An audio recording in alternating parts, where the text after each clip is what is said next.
رجوع نمبر 1 جو سب سے پہلے میں نے کیا وہ داڑھی کے مسئلے میں تھا. میں نے مسئلہ 33 ریکارڈ کروایا تھا آج سے آلموسٹ 10 سال پہلے. اس میں نے یہ موقف اڈاپٹ کیا تھا کہ اگر کوئی شخص مٹھی سے لمبی داڑھی رکھے تو یہ افضل ہے، اور مٹھی داڑھی سنت ہے. صحابہ کرام کی بھی اور نبی الاسلام کی تو نیچرلی مٹھی تھی، لیکن جس کی نیچرل بڑھ جائے تو وہ اگر لمبی رکھتا ہے تو وہ بہتر ہے. پھر اللہ تعالیٰ نے شرح صدر کیا اور میں نے اس کے اوپر اپنا رجوع ریکارڈ کروایا کہ نہیں، جو شخص یہ سمجھتا ہے کہ نبی الاسلام کی داڑھی مٹھی سے بڑی نہیں، ناخن سے، اس وجہ سے وہ اپنی داڑھی مٹھی کے بعد کاٹتا ہے جس طرح کے صحابہ کرام کاٹتے تھے، عبداللہ ابن عمر، عبداللہ ابن عباس اور حضرت ابو ہریرہ رضی اللہ عنہم اجمعین. تو اس شخص کے لیے مٹھی کے بعد داڑھی کاٹنا افضل ہے. اور جو شخص یہ سمجھتا ہے کہ چونکہ نبی الاسلام کی ہے ہی نیچرل مٹھی تھی، میری نیچرل جتنی بھی ہوگی میں اتنی ہی رکھوں گا اور کاٹوں گا نہیں، تو وہ اس کے لیے تو افضل ہو سکتی ہے، اوورآل اسے افضل نہیں کہہ سکتے. جس طرح میں نے داڑھی کبھی نہیں کاٹی، ضرورت ہی نہیں پڑی، مٹھی سے زیادہ کئی بال ہیں میرے، تو میری نیچرل اتنی ہے. تو یہ میرا پہلا رجوع تھا جو میں نے داڑھی کے مسئلے میں اعلانیہ کیا، الحمدللہ. رجوع نمبر 2 وہ جہری نمازوں میں قرات کا ایشو تھا. وہ بھی آلموسٹ 10 سال پہلے میرا مسئلہ نمبر 84 ریکارڈ ہوا تھا فاتحہ خلف الامام سے متعلق. اس وقت بھی میں نے راستہ چھوڑا تھا. میں نے کہا تھا کہ جو لوگ یہ سمجھتے ہیں نا کہ جب امام بلند آواز سے قرات کر رہا ہے اور پیچھے مقتدی کا سن لینا کافی ہے، ہم ان کی نماز کو بھی غلط نہیں کہتے، لیکن ہم امام کے پیچھے جہری نمازوں میں بھی قرات کریں گے، خواہ وہ وقفے نہ دیتا ہو تب بھی. اس سے پھر میں نے رجوع کیا کہ نہیں، جب وہ وقفے دے گا، جس طرح میں تو دیتا ہوں الحمدللہ، میں تو تینوں جہری نمازوں میں پچھلے آلموسٹ 7-8 سال سے امامت کروا رہا ہوں، میرے پیچھے سارے پڑھتے ہیں. ہم تو قیام اللیل میں بھی وقفہ دیتے ہیں سورہ فاتحہ کا. لیکن اگر کوئی جہری نمازوں میں وقفہ امام نہیں دے رہا تو آپ کا سن لینا کافی ہے. تو یہ میں نے اس پہ رجوع ریکارڈ کروایا اور اس پہ میری کئی ایک ویڈیوز گواہ ہیں، مجھے آج بتانے کی ضرورت نہیں ہے. رجوع نمبر 3 میں نے کیا تھا رکوع میں رکعت ملنے کے حوالے سے، کہ رکوع میں جو رکعت ملنے کا ایشو ہے اس میں تفرد ہے صرف امام بخاری رحمت اللہ علیہ کا اور چند اہل حدیث کا.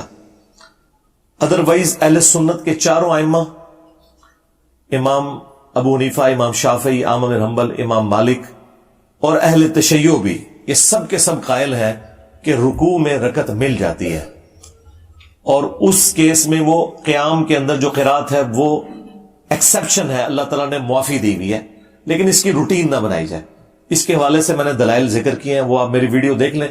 نیو امام کے پیچھے فاتحہ کا مسئلہ، اس میں نے قرات کا ایشو بھی ڈسکس کیا اور رکوع میں رکعت ملنے کا. اور یہ صحابہ کرام کے فتووں کی بنیاد پہ ہے. عبداللہ ابن مسعود رضی اللہ تعالیٰ عنہ کے ساتھ ایک بندہ نماز پڑھ رہا تھا تو وہ رکوع میں ملا اور اس نے سلام پھیرنے کے بعد اپنی ایک رکعت مکمل کی، تو ابن مسعود نے اسے پکڑ کے بٹھا دیا کہ تیری نماز مکمل ہو چکی ہے، رکوع میں رکعت مل جاتی ہے. یہ سنن کبریٰ البیہقی میں، المصنف ابن ابی شیبہ میں موجود ہے. یعنی کوئی ذاتی فتوے نہیں ہے کسی بڑے عالم کے یا محدث کے یا فقیہ کے، یہ صحابہ کرام کا فتویٰ ہے. تو میں نے اس پہ رجوع کیا کہ رکوع میں رکعت مل جاتی ہے. مجھے تو اللہ کا شکر ہے اس تکلیف سے گزرنا ہی نہیں پڑتا. میں تو 5 نمازوں میں امامت کرتا ہوں، اور اس سے پہلے بھی میری کوشش ہوتی ہے کہ میں جماعت قائم ہونے سے پہلے ہی مسجد میں ہوں، لہذا مجھے اس تکلیف سے گزرنا نہیں پڑتا. رجوع نمبر 4 میں نے کیا تھا وہ باپا جانی کے حوالے سے. میرے ایک دوست نے مجھے کہا جی میرے پاس ایک ویڈیو آئی ہے جس میں انہوں نے کہا کہ اگر آپ کی چپل الٹی ہو جائے، یعنی اس کا تلوا آسمان کی طرف ہو جائے، تو آپ نے وہ چپل سیدھی نہیں کرنی. تو میں بھی جناب پھر بغیر ٹکٹ کے ان کے اوپر چڑھ دوڑا، ویڈیو ریکارڈ کروا دی. وہ جب ویڈیو 4-4.5 لاکھ پہ پہنچ گئی، اور مجھے کچھ لوگوں نے بتایا کہ جناب انہوں نے تو ویڈیو میں بالکل الٹ بات کی ہوئی ہے، جو آپ کہہ رہے ہیں وہی بات انہوں نے کی ہوئی ہے. پھر میں نے اس دوست کے ساتھ جو تو کی وہ کی. اس کے بعد پھر میں نے نہ اس سے پہلے کوئی واقعہ ایسا رپورٹ ہوا ہے نہ اس کے بعد، جب تک میں خود دیکھ نہ لوں، پوری تسلی نہ کر لوں، میں کوئی رائے قائم نہیں کرتا. اسی لیے میں اپنا ٹویٹر اکاؤنٹ نہیں بناتا کہ بعد میں ٹویٹس جو ہیں وہ جس ملک میں ISPR کے DG کو اپنے ٹویٹس ڈیلیٹ کرنی پڑ جائیں تو باقی تو شاہی کوئی نہیں. تو مجھے کیا تکلیف ہے کہ میں ٹویٹر اکاؤنٹ بنا کے تو رجوع ریکارڈ کراتا رہوں. پہلے تھوڑے کٹے میں کھولے انہیں, ایک اور کھول لوا. اس لیے میں بڑی تسلی کے ساتھ معاملات کو دیکھ کے کوئی رائے قائم کرتا ہوں. بہرحال واقعات سے آپ لرن کرتے ہیں. جیسا صحابہ کرام اگر غزوہ احد میں نبی علیہ السلام کی نافرمانی کر کے 70 صحابہ شہید نہ ہوتے, حضور کے داں شہید نہ ہوتے, تو صحابہ کرام کی ٹریننگ کیسے ہونی تھی؟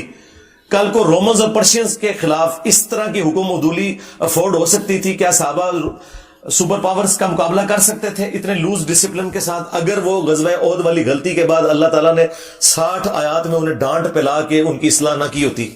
تو ان واقعات سے آپ لرن کرتے ہیں. یہ اللہ کی ہمیشہ سنت رہی ہے. پھر میں نے اس کے اوپر وہ ویڈیو بھی ڈیلیٹ کروائی, اس پہ رجوع بھی ریکارڈ کروایا اور معذرت کی میں نے. 5واں جو میرا رجوع تھا وہ 12 ربیع الاول کے روزے سے متعلق. آلموسٹ آج سے میں نے 11 سال پہلے ویڈیو میں کہا تھا کہ 12 ربیع الاول کا آپ روزہ اگر رکھ لیں تو یہ جائز ہے.